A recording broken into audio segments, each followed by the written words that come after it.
Hi, this is Kerrilee from Thumbprint Realty. You seem to have a lot of questions, and I have answers. Ladies, thank you so much for joining me in my home today. I'm so excited. We're here to talk about the different aspects of real estate. For example, advantages of owning, some of the fears of owning a property, and how to protect that investment. So before we dive deeper, let's start with a brief intro. Thank you, Carrie, and thank you so much for the invite to your home.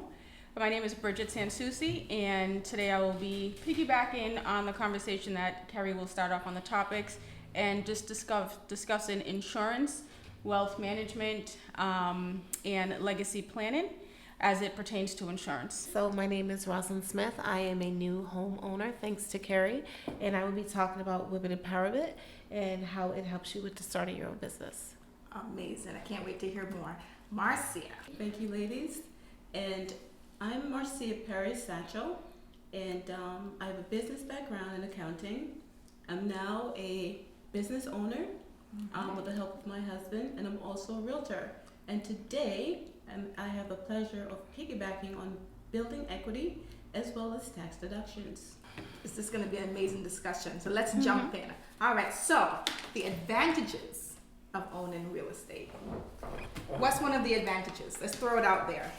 Greater privacy. Having your own home means having your own space. There's no landlord going to come knocking on your door telling you how to manage your home. In other words, you can hang that sign or hang that picture on the wall anywhere you want. It is your home. It is your space.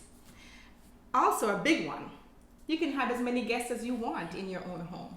You don't have to follow the guidelines of, one guest can stay for a couple of nights. It's your home. It's your space. It's your privacy. In regards to the analogy of owning versus renting, I think we all can understand that.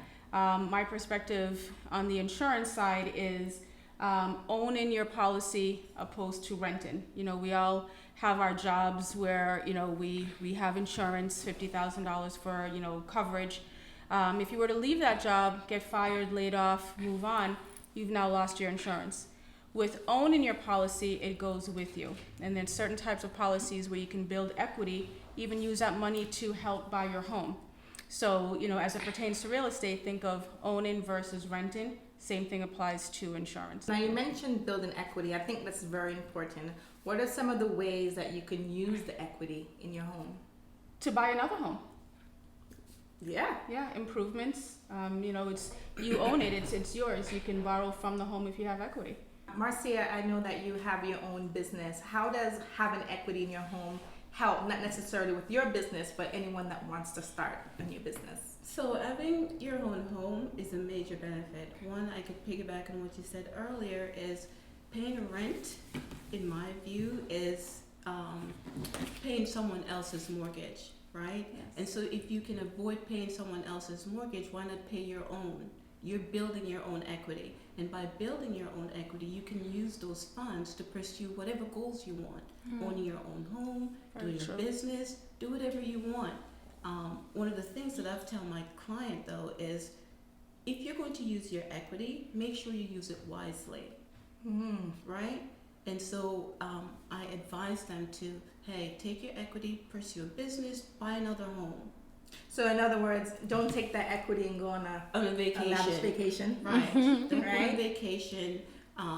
Some people use their equity to pay for their children's education. That's fine. But make sure that equity is going to give you something back, right? Very true. Make sure that the return on your equity that you're taking out is something that you can look back years down the road and say, I made a wise decision. So that's a very good point. How do you ladies think home ownership relates to generational wealth? We've been hearing a lot about generational wealth lately. How does it relate? I can comment on that. We do have this discussion a lot with our clients. As far as generational wealth, you've worked really hard. You've, paid off your house. You're pretty close to it. Now, when you pass, you want to see your kids and your grandkids stay in that home.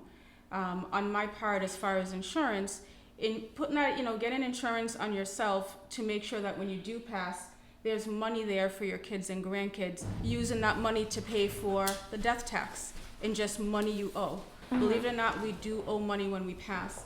And there's nothing worse than watching a family lose their home because the children who just inherited the home can't afford to pay that percentage that they need to.